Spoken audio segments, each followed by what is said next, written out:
Shalom bien-aimés, aujourd'hui nous allons partager sur le livre de Nombres chapitre 22. Vous vous en doutez bien, c'est l'histoire de ce grand prophète Balaam. Et le thème de notre message est la stratégie du diable pour faire tomber un enfant de Dieu. Je répète, le thème de notre message est la stratégie du diable pour faire tomber un enfant de Dieu.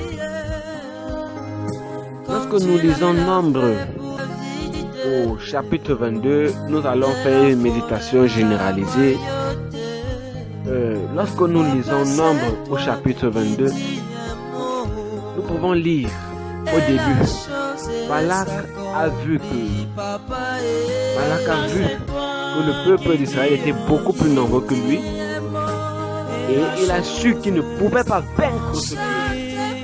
Alors qu'est-ce que Balak fait?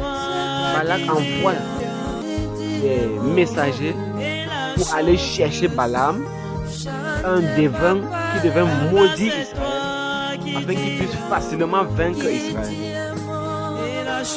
Et lorsque les messagers arrivent, les messagers de Balak, lorsqu'ils arrivent vers Balaam, Balaam leur dit: passez la nuit ici, je vais consulter l'Éternel pour savoir ce qu'il me dira. Et lorsque Balaam consulte l'Éternel, l'Éternel vient en songe et lui dit effectivement: tu ne maudiras point ce peuple, car il est béni. Et ayant donc reçu cette parole de Dieu, alors Balaam s'en va renvoyer ses messagers de Balak chez d'où il venait. Donc ils sont rentrés à Moab. Et Balaam est encore resté méditer.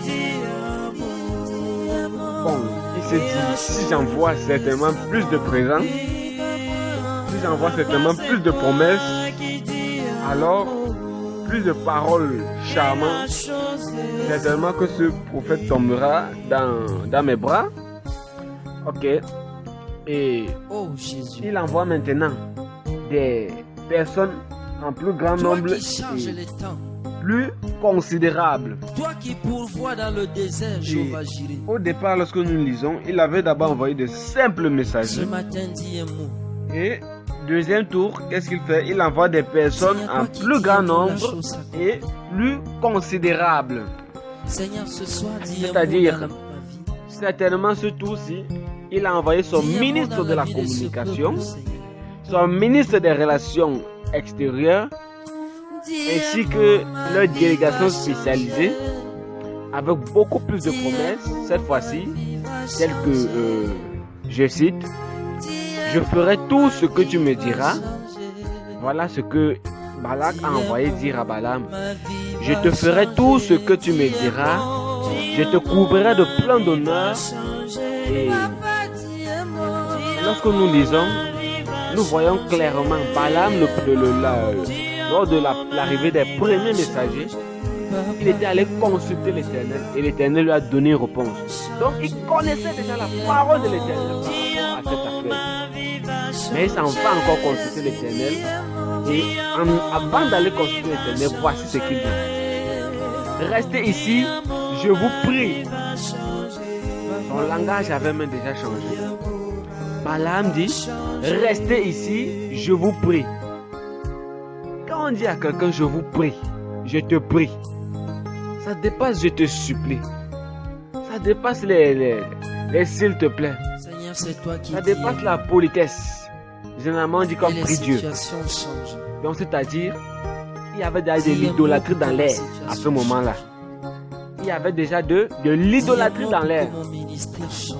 Et Balaam donc s'en va donc disant qu'il va consulter encore Dieu. Oh, il connaissait déjà, notons bien, il connaissait déjà la parole de Dieu par rapport à cette circonstance. Mais il s'en va encore quand même consulter l'Éternel.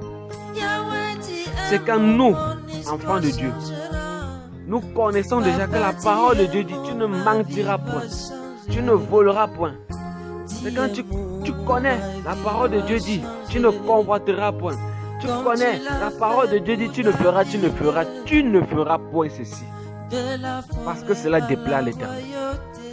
Mais tu te retrouves devant une situation, tu es dans une épreuve, le Seigneur est en train de t'éprouver, et tu as fait 3 jours sans manger, 1 semaine sans manger, et puis tu trouves une occasion, le diable met une occasion devant toi, par laquelle tu peux te procurer de la nourriture en volant. Tu peux te procurer de l'argent pour t'acheter de quoi manger en volant. Et tu dis, Seigneur, s'il te plaît, dis-moi, est-ce que je peux aller voler? Vraiment, toi-même, tu sais que depuis 3 jours, depuis 1 semaine, je n'ai pas mangé. Est-ce que je peux voler, Seigneur? Oh, tu sais déjà que la parole de Dieu dit, tu ne voleras point. Qui va te répondre lorsque tu vas faire cette demande-là? C'est quand tu connais déjà que la parole de Dieu dit, tu ne mentiras point. Mais tu te trouves devant une situation et tu dis, Seigneur, si je ne mens pas, c'est que vraiment les gens vont me lapider. Et tu dis, Seigneur, s'il te plaît, dis-moi, est-ce que je peux mentir? Dis-moi même le mensonge que je vais leur dire, Seigneur. Bien-aimés, les disciples se sont trouvés devant des situations où ils devaient être lapidés. Où ils ont même été lapidés. Pourquoi n'ont-ils pas menti? Pourquoi n'ont-ils pas choisi de mentir pour être épargnés de cette lapidation, de cette crucifixion dont ils ont fait l'objet? C'est alors là où le diable met ses moteurs en marche.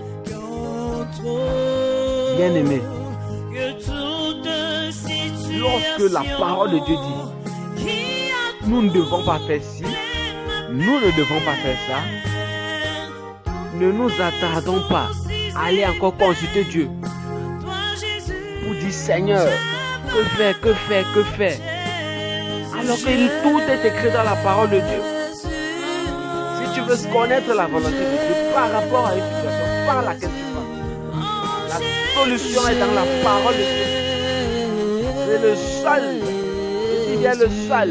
La parole de Dieu, c'est le seul et l'unique canal par lequel nous pouvons surmonter, par lequel nous pouvons vaincre, par lequel nous pouvons résister à cette stratégie de Satan pour nous faire tomber.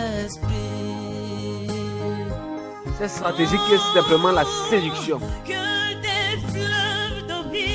Et lorsque nous continuons à lire dans Nombre chapitre 22, la parole de l'Éternel dit, l'Éternel apparut en songe à Balaam la nuit et lui dit, va avec ces gens, mais je ferai ce que tu me diras. Bien-aimé, je ne crois pas que c'est l'Éternel qui a parlé à Balaam ce tour-ci. Je vous assure, je ne crois pas que ce soit l'Éternel qui a parlé à Balaam ce tour-ci. Je m'explique. Je sens déjà vos esprits s'irriter contre moi. Je m'explique. L'Éternel se plaça sur le chemin pour lui résister. La parole de Dieu dit, la colère de l'Éternel s'enflamma et l'ange de l'Éternel se plaça sur le chemin pour lui résister. Bien-aimé, quel est ce Dieu, comment dire, illogique et qu'on ne peut pas comprendre? Parce que moi, je n'arrive pas à comprendre que je t'envoie, va faire telle chose, et puis moi, je me place sur le chemin pour te résister, étant même en colère. La Bible parle de la colère de l'Éternel. La colère de l'Éternel s'enflamma contre Balaam parce qu'il était parti. Quel est ce Dieu qui dit, pars, et tu feras ce que je te dirai. Et dans la colère s'enflamme après que Balaam, pourquoi pas, au point de venir se placer sur le chemin pour lui résister. Et il dit même par la suite, si ton âne ne s'était pas détourné, je t'aurais tué. Quel est ce Dieu qui qui aurait pu tuer quelqu'un, alors que lui-même l'a envoyé d'aller. C'est pourquoi je dis je ne crois pas. Je dis je ne crois pas. Je dis que je ne crois pas que ce soit l'Éternel qui a envoyé Balaam cette fois-ci. Je chute. Lorsque tu connais la parole de Dieu par rapport à une situation, par rapport à une circonstance particulière, et que tu t'en vas mettre les genoux encore à terre pour demander à Dieu, Seigneur, est-ce que je peux? Sachant que ce que tu es en train de vouloir faire est en contradiction avec la parole de Dieu, parce que ce que Balaam était encore en train d'aller demander à Dieu, c'était en contradiction avec la parole de Dieu qui était sortie pour la première fois. Cette parole qui a dit, tu ne maudiras pas ce peuple, car il est béni. Balaam se lève encore pour venir consulter encore l'Éternel par rapport à ce sujet, sachant déjà que c'est en contradiction. Dieu lui a déjà répondu et il est en train de chercher une contradiction par rapport à la parole que Dieu lui a donnée premièrement. Je disais donc, je crois que c'est le diable qui lui a parlé. Bien sûr, c'est le diable qui a parlé. Parce que Balaam, ton nom est élevé au-dessus de tous les noms. c'est Parce que ton une nom porte qu'il a ouverte. surpasse tout autre nom. C'est pour dire ceci. Ton nom est Lorsque source de vie. Dieu t'a déjà dit, lorsque Dieu t'a déjà dit, Ton nom est au-dessus.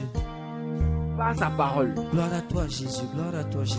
et tu décides encore d'aller consulter Dieu pour avoir quelque chose de contradictoire à ce que la parole de Dieu te dit déjà par rapport à la situation par laquelle tu passes, bien aimé, tu es en train d'ouvrir une porte au diable.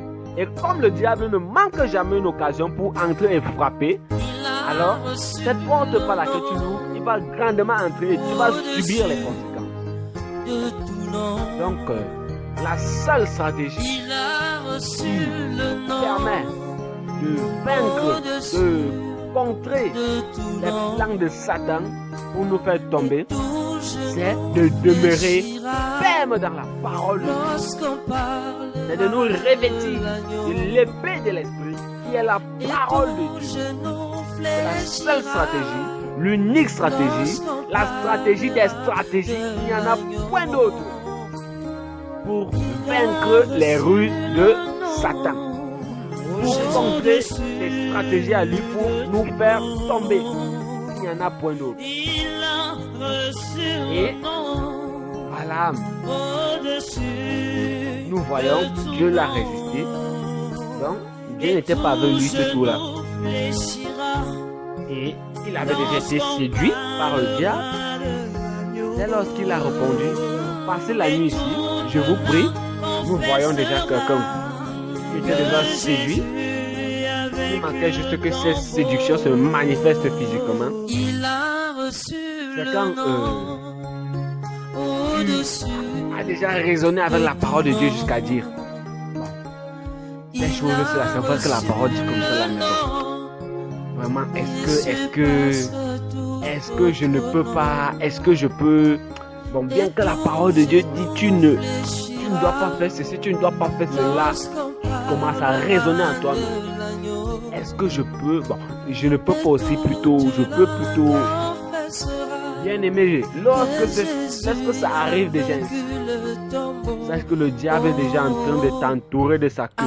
Et lorsque le diable t'entoure de sa queue, il va te mordre avec ses dents. Et puis lorsque le diable t'enveloppe avec sa queue, il va te mordre avec la queue. Parce que lorsque tu raisonnes déjà ainsi, tu es déjà séduit par l'ennemi. Tu es déjà tombé en pensée. Et lorsque tu tombes en pensée, et comme c'est de l'abondance du cœur, c'est de l'abondance du cœur que la bouche parle, c'est de l'abondance du cœur qu'on agit en fonction de ce qui commence à l'intérieur. On parle par rapport à ce qui commence à l'intérieur. Alors, comme à l'intérieur tu es déjà piégé, physiquement ça va se manifester et ne sois pas surpris. Lorsque tes pensées commencent déjà à te contradire sur la parole de Dieu, commence à réprimander l'ennemi qui est derrière toi. Commence à réprimander l'ennemi qui est derrière toi. Commence à réprimander l'esprit qui est en train de t'influencer. Et Décide d'obéir à la parole. Décide de tenir ferme. Décide de respecter, de craindre Dieu. Alors tu auras la victoire sur la ruse de Satan. J'ai dit, alors tu auras la victoire sur la ruse de Satan. Alors tu seras vainqueur de cette épreuve.